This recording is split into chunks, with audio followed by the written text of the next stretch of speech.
You're listening to the Ask Drone U podcast. You ask, we answer your drone questions. Whether you're here to turn your passion into profit or you simply fly for fun, we're a community of learners and teachers who aspire to achieve greatness. We are Drone U. Hey everyone, and welcome to another fantastic episode of Ask Drone U. Today we have a very special guest. She's been flying for a long time.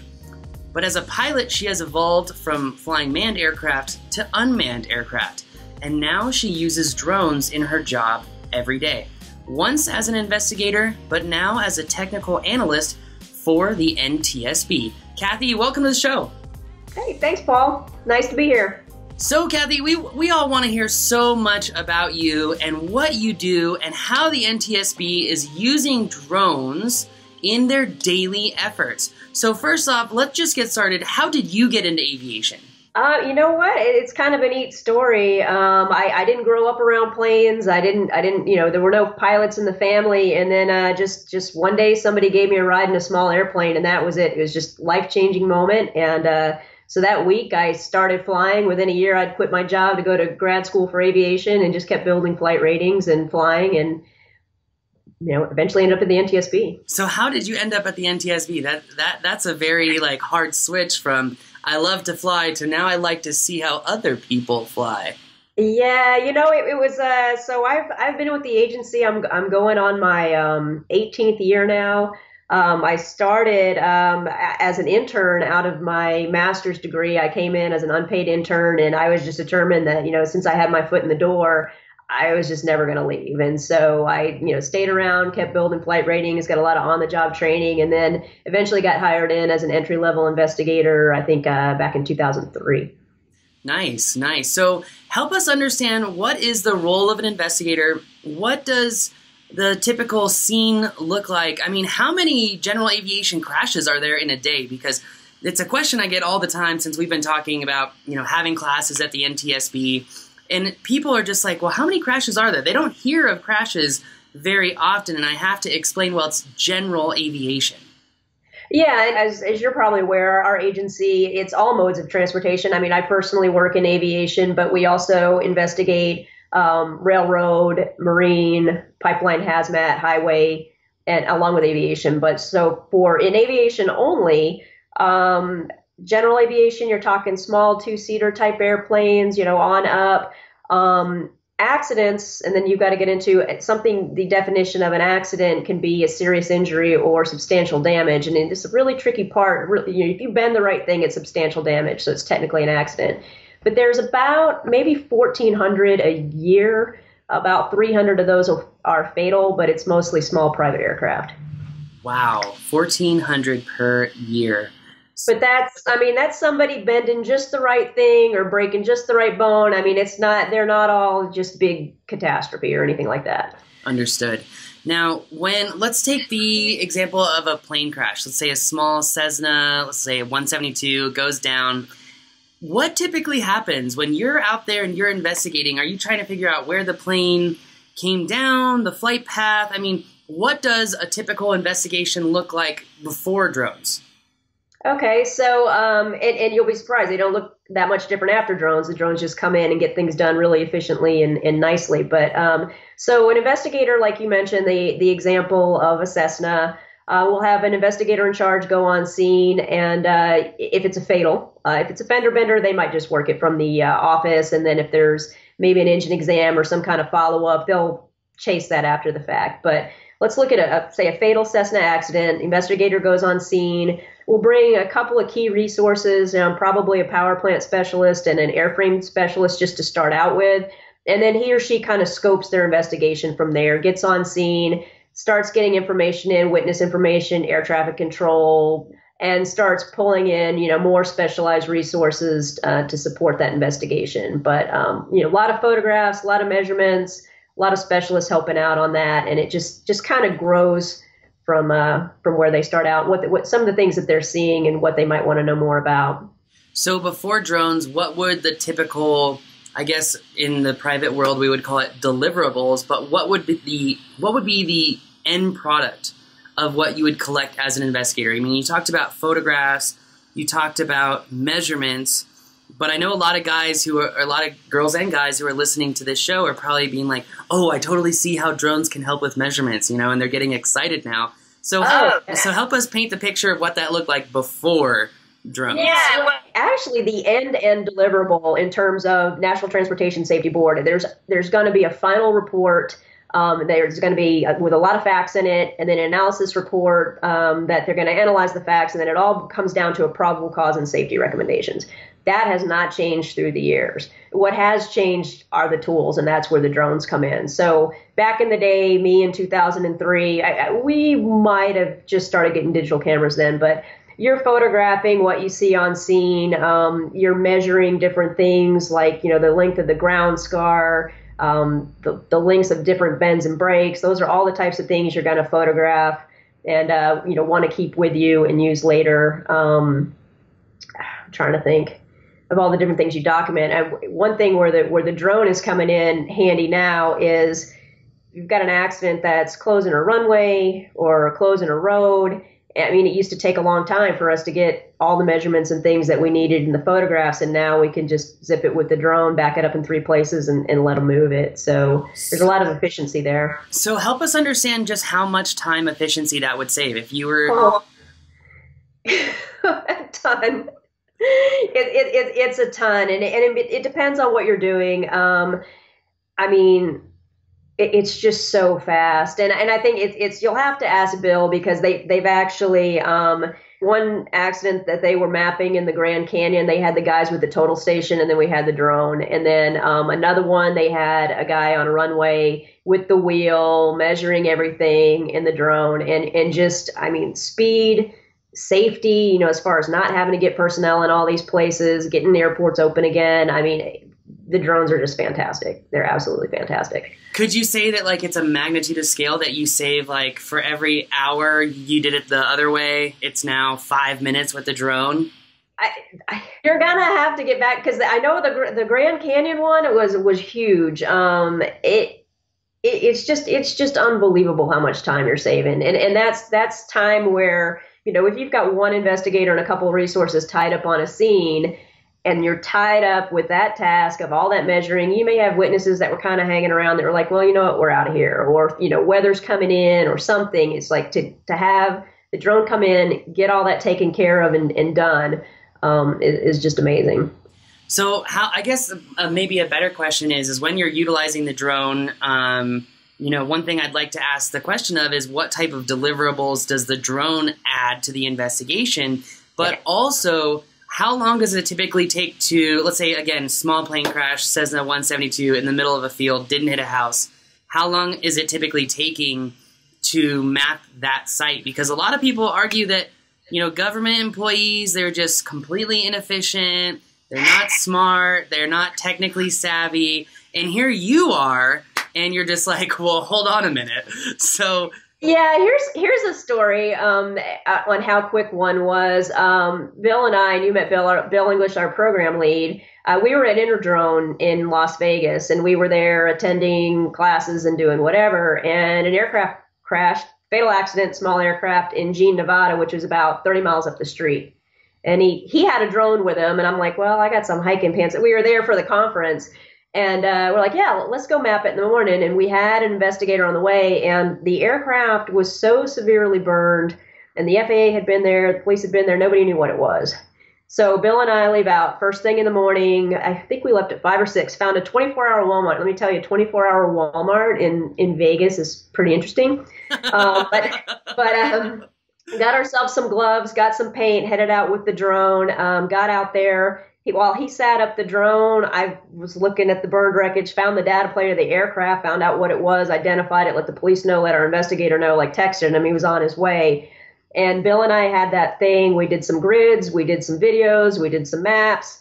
We had our field notes done. We had a low resolution KML all ready for the investigator before he got on scene. And we were already back at Interdrone, and we'd only missed 2 morning classes. So It's fast. It's really fast. Yeah. So, okay, you kind of told us what the deliverables look like pre-drone investigation. What about post-drone? What typical files are super valuable to your team? Yeah, and I mean, and it depends on what the type of accident is and what the type of thing the investigator's looking for. Very common thing. It's nice for them to get some good overview shots, some pictures that have breaks in the trees, ground scars, do an orthomosaic so they can run measurements off that. Send the drone up and look back toward a runway so we can snap measurements off that as well. How far was the aircraft from the runway, and things that used to take a long time to get.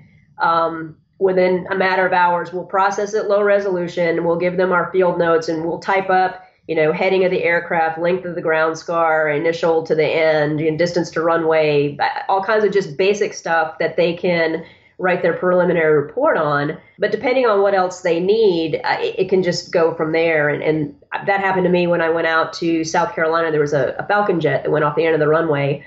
And I was on my way to something else. I'm like, okay, I'll do a couple grids, do a couple orbits, do a nice shot. And then it turned out that we might be needing some runway information that, to have the quality that could support an aircraft performance study. So I mapped the whole runway at a Class D airport. So it evolved. You get there, and and we kept it open the whole time too.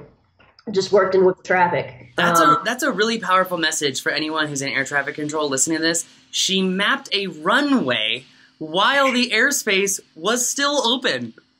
I got to hand it to the controllers at Greenville. It was a learning process for it, and I'm kind of the new guy with the drones in the NTSB. But we had an SGI. We could have shut it down and went out there, and the tower manager came and met with us in the morning. And when I was just doing orbits and things over the wreckage, he was like, you don't need to shut your operations down. I'm going to be, and it was kind of terraced, and we were down low. So there were planes going off over us the whole time, but we could have shut them down. But when it came to mapping the runway, and they had intersecting runways, and it was a very active airport, the morning controller was a little uncomfortable with the drone. And so he was shutting down sections of the runway. And, but the afternoon controller, I'm like, look, dude, I'm an aircraft. Land me. I'll do anything you want. Get me out of the way. And by the time we were done with that site, he'd have someone coming inbound, calling 8 miles out. I knew to start bringing it in. He'd tell them he wouldn't give a clearance till they're 2 miles out. He'd tell me to land. I'd say down and clear, 2 miles, they're clear to land. And then boom, the jet would come and then they'd NTSB resume. It was the coolest thing to just work right in with the traffic. And we got it done so fast. And then went up to the tower afterwards to thank them and see them and asked if they ever saw the drone. They never saw it. They saw me and they never saw the drone. So they could never, even from the tower, see the drone?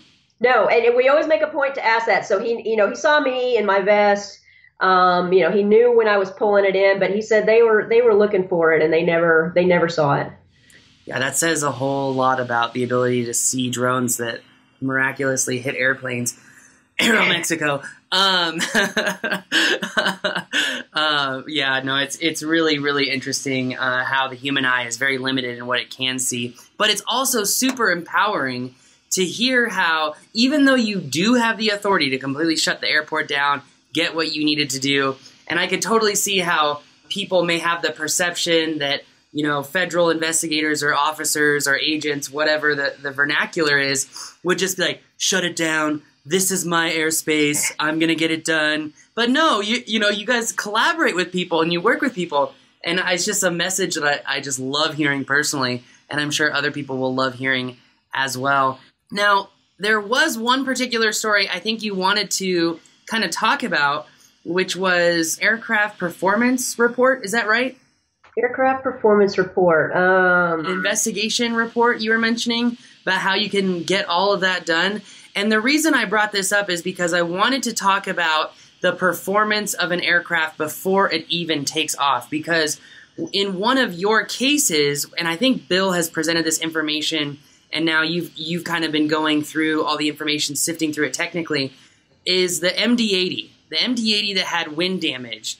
And, just help us understand how your investigation work helped understand this aircraft performance report, that this aircraft was broken before it even took off, and why there was an issue. Yeah, the drone work and this was both Bill and Mike did the drone work on this case is just absolutely phenomenal, and just a really interesting use case of the drone. Our public docket on this is open, so the report from the UAS work is already publicly available. So everything I'm telling you is public. But so it was an MD-83 in Ypsilanti, Michigan. It had University of Michigan basketball team on board. Went off the end of the runway. Went through a fence, hit some things, but everybody was fine. Everybody survived. But they found out early in the investigation that the elevator on the airplane, which is, part of the control surface that, you can pull to get the lift. Pull up. Was jammed. Pull up. Yes. So it was jammed. And there were some known, as the investigators were getting into it, there were some known instances where if a surface gust wind of a certain the certification basis for the airplane, if it exceeded that, you could jam an elevator that way. But no known winds at the airport had exceeded that certification design limit. So the investigators were like, well, geez, how did this surface become broken? And, they wanted to do a wind study at the airport because they looked pretty quickly that the airplane had been parked downwind of a really large hangar. I think it was about a mile and a quarter long, and or a quarter mile long. I'm sorry. And they thought, well, maybe that somehow got interacting with the wind flow, and that had something to do with it. So basically, Bill and Mike took the drone, and with the imagery they got, they made a 3D model of that hangar and put it into a computational fluid dynamics study so they could simulate how that hangar could interfere with the wind and how it would react at that airplane's parked location. And that gave the investigators some idea that it was affecting the wind. There was turbulent wind where the airplane was parked. And then that gave them an idea of what kind of load studies to do on the tail to see what kind of wind it would take to break it. So with the 3D model, they were able to tell that essentially too much wind had been hitting the surfaces of the airplane, thus causing it to malfunction, and the elevator never worked. Is that correct? Not exactly, but as fast as I spit it out, you're getting pretty close. So basically, the straight line winds that were coming across that hangar toward the airplane, when they hit that hangar introduced like different types of turbulence and vortices and things that could kind of, dynamically hit that tail. And those were the types of things that the investigators were looking at, like, would that be sufficient to break it? And that's the type of analysis that'll come out in the final report. But the wind study and the drone work is all publicly available now. So was the wind enough to cause damage? Oh, we shall see when the report comes out. We want to know. But if you go into the docket, you can see the writing on the wall. But again, that one should have been out on January 15th, and I'd be able to tell you everything about it. But right now, I'm having to stick to just the little factoids. But it's a fantastic case. It's a fantastic use case of the drone, and then just the investigation behind it's phenomenal. Yeah, no, it is a really cool process. It's really cool.